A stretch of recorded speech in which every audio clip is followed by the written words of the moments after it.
Boa noite.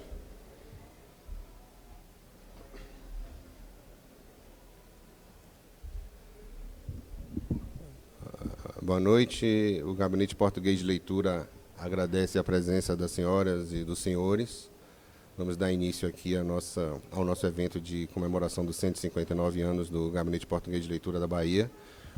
E,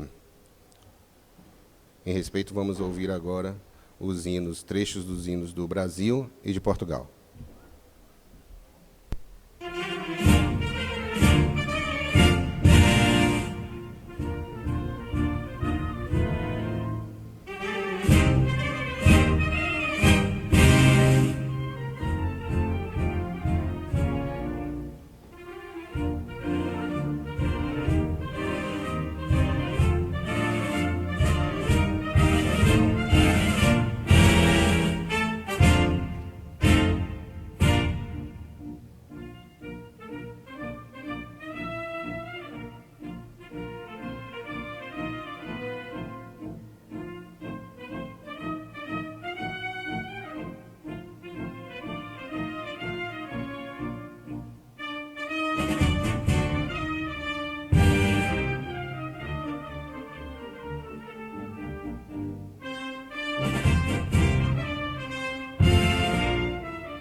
Muito obrigado. Convido agora o nosso presidente Rodrigo Leitão para as primeiras palavras da noite.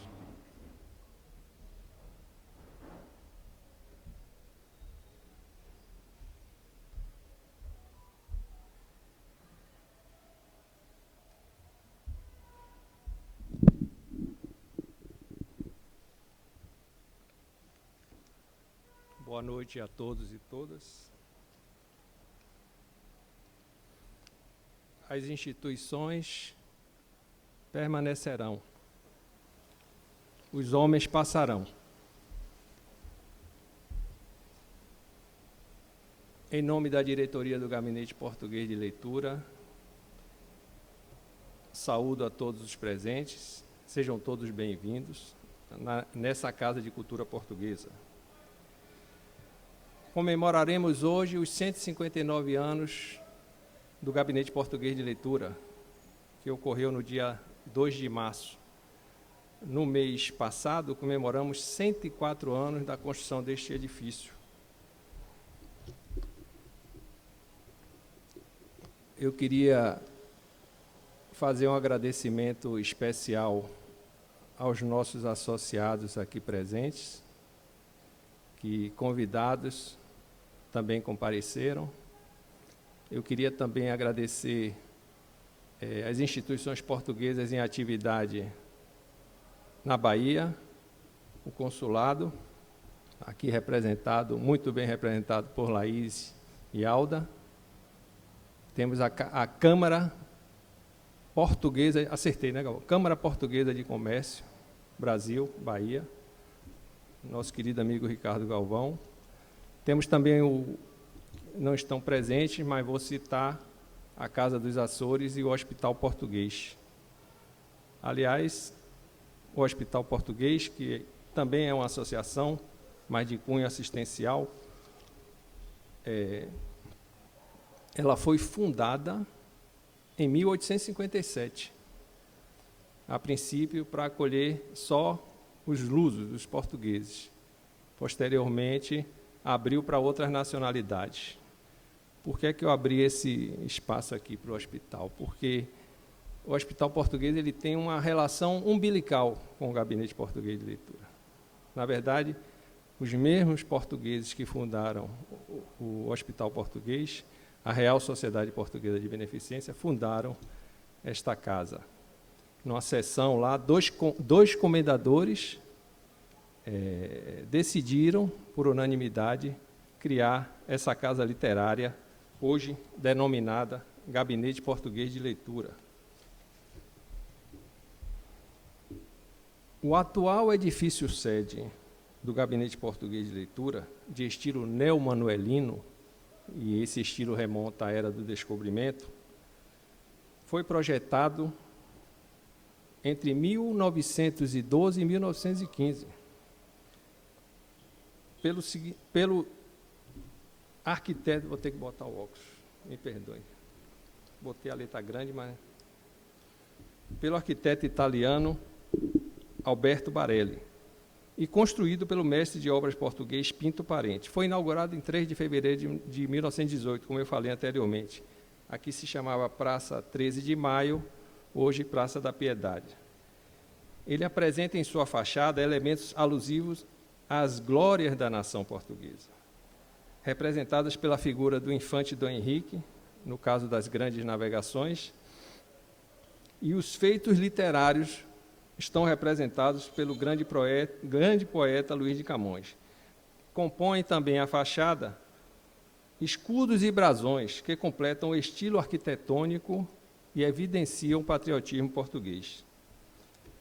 Durante a sua trajetória, o Gabinete Português recebeu pessoas ilustres, notáveis de cultura portuguesa, ministros e presidentes.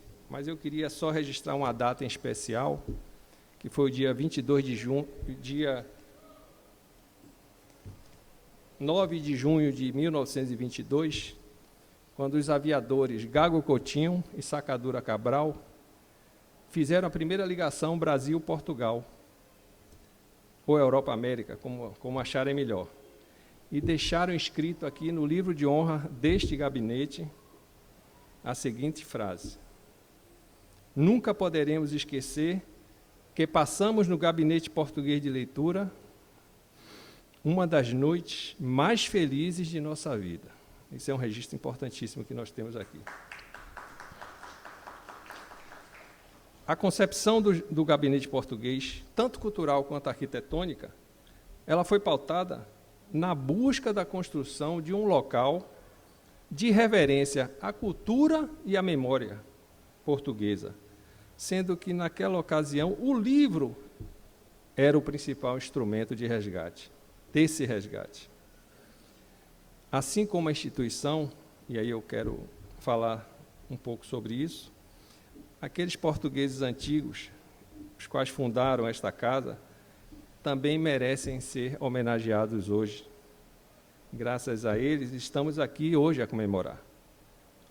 Nós que estamos aqui hoje na gestão, ou que sucedemos eles, acabamos por ter como missão a sedimentação de mais uma camadinha da participação humana nesta instituição, pois já encontramos tudo pronto, os pilares já estão prontos, já estão terminados, a estrutura já está montada.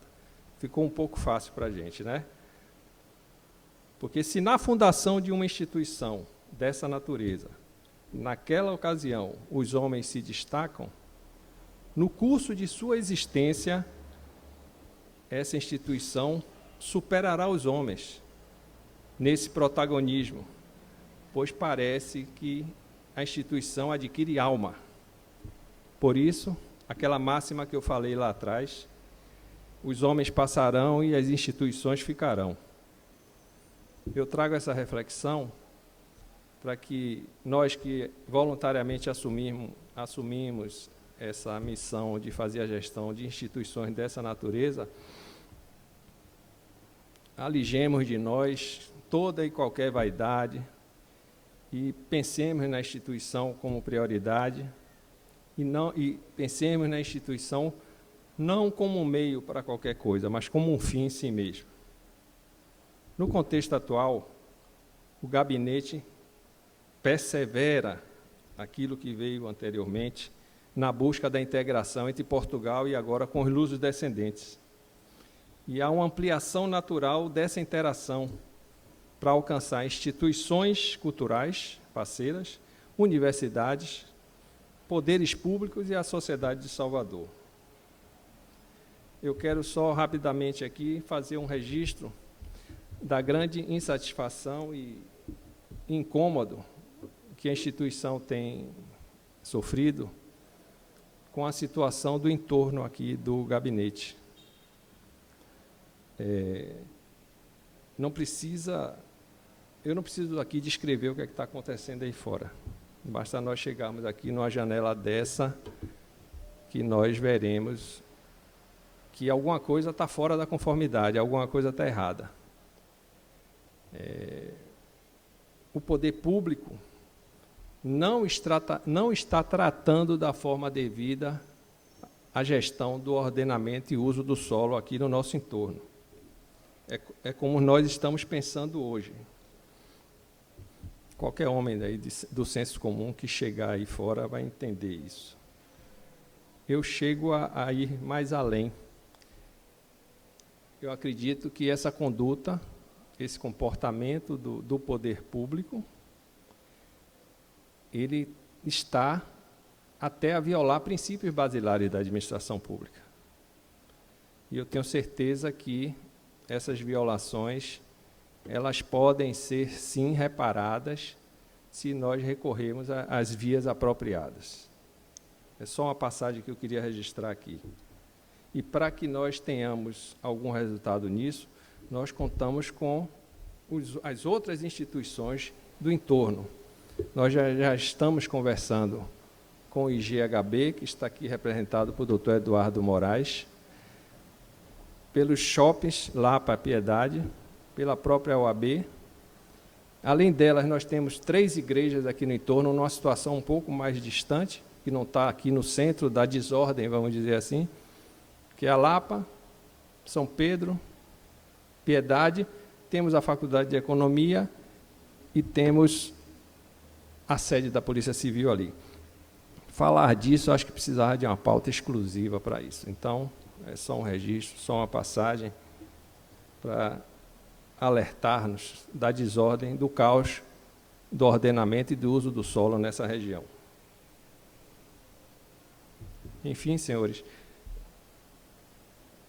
na sequência aqui da nossa solenidade, eu passaria a palavra para o nosso diretor cultural, para a diretoria cultural, que falará um pouco de nossas ações durante esse primeiro ano de gestão.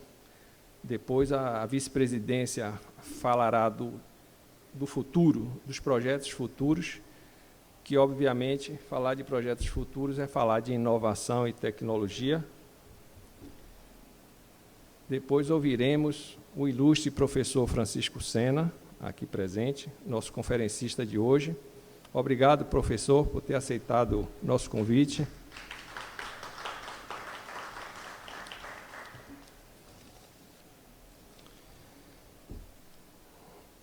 E, ao final, teremos uma apresentação musical do Dr. Daniel, nosso vice-presidente, que é músico, e, ao mesmo tempo, serviremos um coquetel.